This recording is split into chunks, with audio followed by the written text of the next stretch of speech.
Dave Rowntree. How are you? Yeah, very good, thank you. Very good. Thanks for having me on. Good.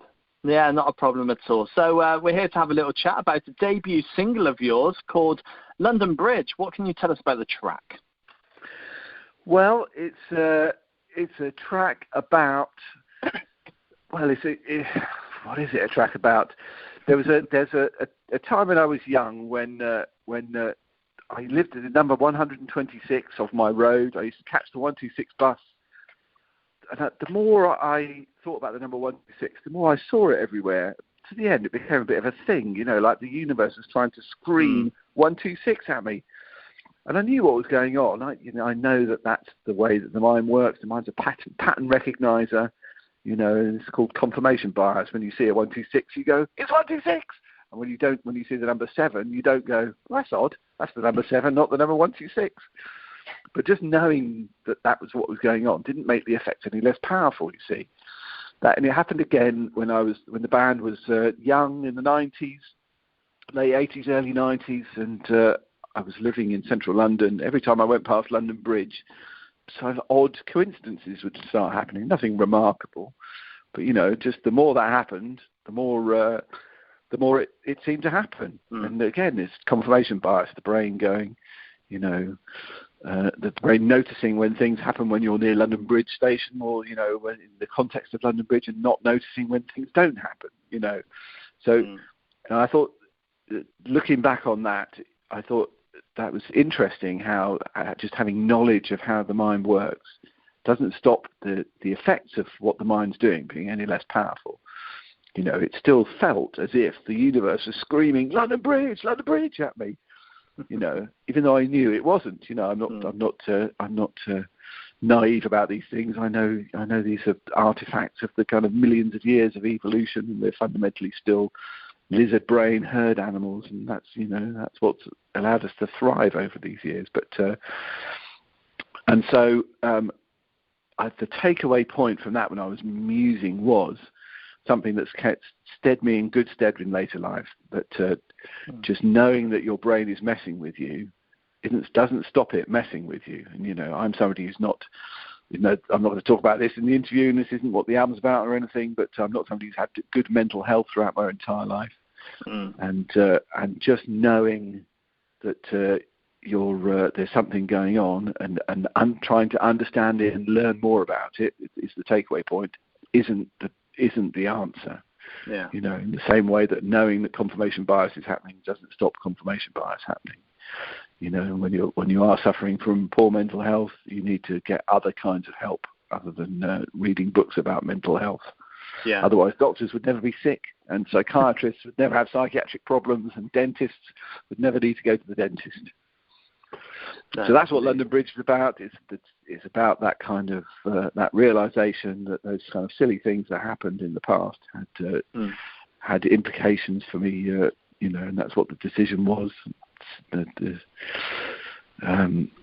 decision was to take some action other than trying to read a book, read a self-help book.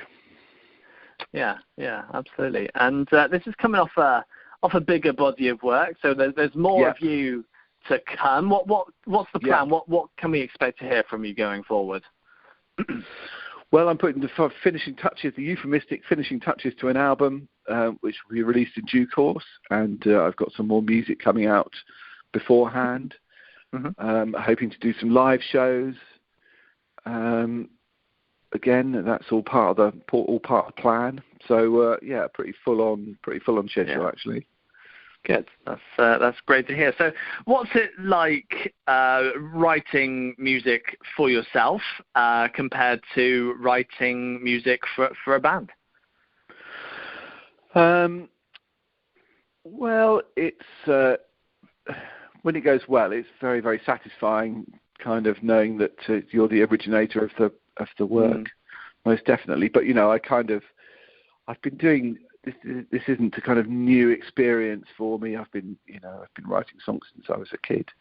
I just haven't really taken the next step and done anything with them, really. Yeah. And I think my day job these days is writing music for film and TV, I've just got the series on the BBC called The Capture at the moment, which is out, and I did the music for that. I did various other things for Netflix and Disney Plus and all those kind of things. And I think so, having had some success, not excess, with that has kind of given me the confidence to work on my songs more and kind of turn a body of work that I did into an album. And also COVID had a big influence on that, because I suddenly found, as we all did, in the first lockdown, we were all sitting there looking out the window going, Jesus, what am I going to do in the next 6 months? So, that had a big influence as well. That the album's nothing to do with that, but and it's been a great process, I think. Yeah, good. And I'm guessing that's kind of the answer to my next question: is why have you decided to release solo music now, when you've been kind of delved into the music world for many years? Yeah, just the things kind of came together, really. I've got a professional recording studio now, which I use for doing my film work, and I had a body of work that I had some ideas, and some things had changed in my life, and I've been writing some songs around all of that, and so I had a group of songs that felt like a body of work, and I had a lot of free time on my hands. So, like a lot of people, I think it's a bit of reevaluation. And, to be honest, though, it probably would have happened anyway, maybe in a slightly different way. I mean, I worked with a producer who I'd wanted to work with for a long time called Leo Abrams. And of course, he was sitting in his studio, twiddling his thumbs as well. So he was glad of the phone call, but it did mean that we had to work separately. So that had its own, pluses and minuses, I guess. That influenced the sound of the album as well. Yeah, absolutely. And I can't talk to you without mentioning Blur. Obviously, everybody knows the band if you're into the UK music culture and the past and everything. But the question I like to ask, a question to artists like yourself, is did you know, when you started and the band formed, the success it was going to have? Did you have an inkling of where it was going to head to, or were you completely blindsided? No, we thought we were the best band in the world, but every band thinks they're the best band in the world. So, and every 20-year-old man thinks that whatever they're doing is the best thing in the world. So, or maybe they don't, but maybe that's just us. But you could never tell. We would have when the band started out in the late 80s, bands like us weren't getting in the charts. It took a completely radical shift in the kind of public appetite for music to make music like ours commercial, really. And it was bands like us and Oasis that did that. You look at what was in the charts before Blur and Oasis and what was in the charts after Blur and Oasis are very, very radically different things. So very much so. So yeah, I mean, we would, I think we were good. I think we would have had some success anyway, especially because the songs were good.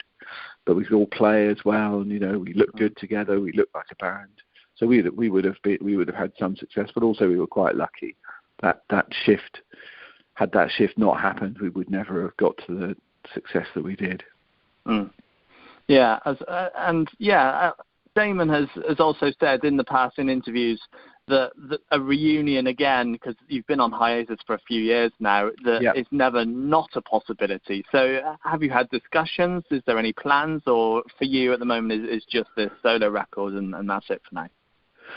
There's definitely willingness, I mean, there's always rumours, there's always press articles, and the problem is, if you ask the 4 people, you'll get 4 different answers until there's something in the diary confirmed, because we're all 4 individuals.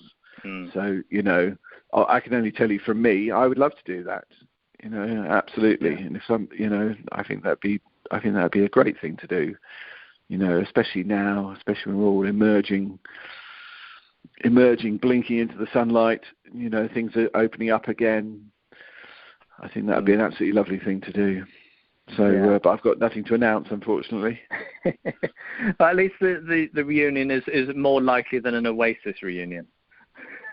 I would think that's quite likely, wouldn't you? I mean, if I was Oasis, I would be gunning for that at the moment. If I was either of the brothers, I think so. Yeah. Now is the time. If they're ever going to do it, they need to do it now, don't they? Another 10 years, we'll all be in our mid-60s and be walking on in Zimmer frames, and you know, be slightly less appealing. You could get away with all that in your 50s, I think. Yeah, I believe so. Well, yeah, Dave, it's been a pleasure having a chat with you. You too.